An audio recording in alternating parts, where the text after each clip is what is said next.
जर तुम्हीही लक्ष्मी मातेवर श्रद्धा ठेवता, तर या दिव्य कथेला शेवटपर्यंत नक्की ऐका आणि अशा सुंदर भक्ती कथा रोज ऐकण्यासाठी आमच्या चॅनलला सबस्क्राईब करा आणि बेल आयकॉन दाबा, जेणेकरून प्रत्येक पवित्र संदेश तुमच्यापर्यंत पोहोचेल.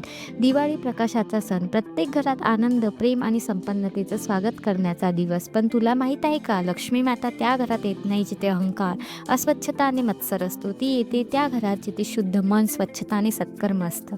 आज आपण ऐकणार आहोत लक्ष्मी प्राप्तीची गुप्त कथा, जी फक्त धन मिळवण्याची नाही, तर आत्मप्रकाश आणि समृद्धीची आहे.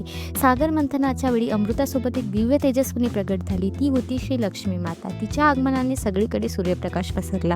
देवांनी तिचे स्वागत पुष्पवृष्टीने केलं आणि विष्णू भगवानांनी तिला आपल्या हृदयात स्थान दिलं. मात्र लक्ष्मी मातेने एक प्रश्न विचारला, मी जिथे जाईल तिथे सुख आणि समृद्धी येईल, पण मी कुणाकडे जावे? विष्णू भगवान म्हणाले, जिथे सत्य, शुद्धता आणि भक्ती असेल तिथे तू आपोआप पोचशील. एका लहानशा गावात सदानंद नावाचा ब्राह्मण होता. त्याचं आयुष्य गरिबीनं गेलं होतं, पण तो नेहमी समाधानी होता. तो रोज सकाळी नदीत स्नान करून मंदिरात जाई आणि श्री लक्ष्मी स्तोत्र म्हणे. एका दिवशी त्याने ठरवलं, मी देवी लक्ष्मीची अखंड साधना करणार.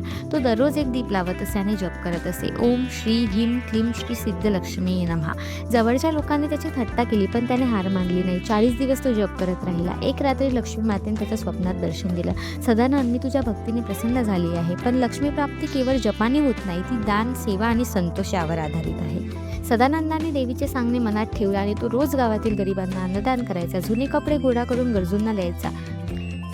त्याचं घर लहान असलं तरी तो रोज त्यात दीप उजळायचा. तो म्हणायचा, लक्ष्मी माता, माझ्या घरात सोनं नसेल, पण प्रेम आहे, तेच माझं धन आहे. हळूहळू त्याच्या घरात वातावरण बदलू लागलं. शांती, समाधान आणि आनंद भरून राहिला.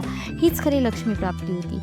एक सकाळी त्याने गावभर अन्नदान केलं. अचानक त्याच्या घरात एक तेजस्वी प्रकाश पसरला. लक्ष्मी माता त्याच्यासमोर प्रगट झाली. सदानंद, तुझं मन निर्मळ आहे, म्हणून मी स्वतः तुझ्या घरात आलेली आहे. ती म्हणाली, तू जप केलास, दान केलंस आणि सर्वात महत्त्वाचं म्हणजे तू लोभावर विजय मिळवलास. आजपासून तुझ्या घरात दरिद्रता येणार नाही. त्या क्षणी त्याच्या घरात सुवर्णकणांचा वर्षाव झाला. सदानंद नम्रपणे म्हणाला, माते, मला सोनं नको, फक्त तुझा आशीर्वाद रूप तेज हवे. आजच्या काळातही ही कथा आपल्याला शिकवते, लक्ष्मी प्राप्ती म्हणजे फक्त पैसा नव्हे, ती आहे शांती, प्रेम, आरोग्य आणि कृतज्ञता. घर स्वच्छ ठेवा, मन शुद्ध ठेवा आणि विचार सकारात्मक ठेवा. प्रत्येक दीप लावताना लक्ष्मीले म्हणावे, हे देवी, माझं मन उजळव, माझं आयुष्य तेजस्वी कर. दररोज संध्याकाळी 7 वाजता एक दीप पश्चिम दिशेला लावा. ओम श्री ह्रीं क्लीं श्री सिद्धे लक्ष्मी नमः हा मंत्र 11 वेळा म्हणा. लक्ष्मी स्तोत्र वाचा, श्री सूक्त, कनकधारा स्तोत्र वाचा. अन्नदान करा, लक्ष्मीला दान अत्यंत प्रिय आहे. घरात नेहमी गंध, फुलं आणि प्रकाश ठेवा. ही दिवाळी तुमच्या घरात सुख, समृद्धी, शांती घेऊन येऊ. लक्ष्मी मातेची कृपा प्रत्येकावर लावो. जय लक्ष्मी माता.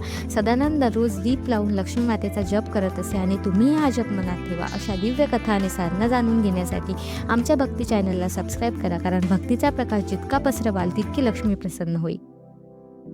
ही कथा आवडली असेल तर लक्ष्मी मातेचा कृपेचा प्रकाश इतरांपर्यंत पोहोचवा. लाईक, शेअर आणि सबस्क्राईब करा, जेणेकरून प्रत्येक घरात प्रकाश आणि समृद्धी राहील. जय लक्ष्मी माता.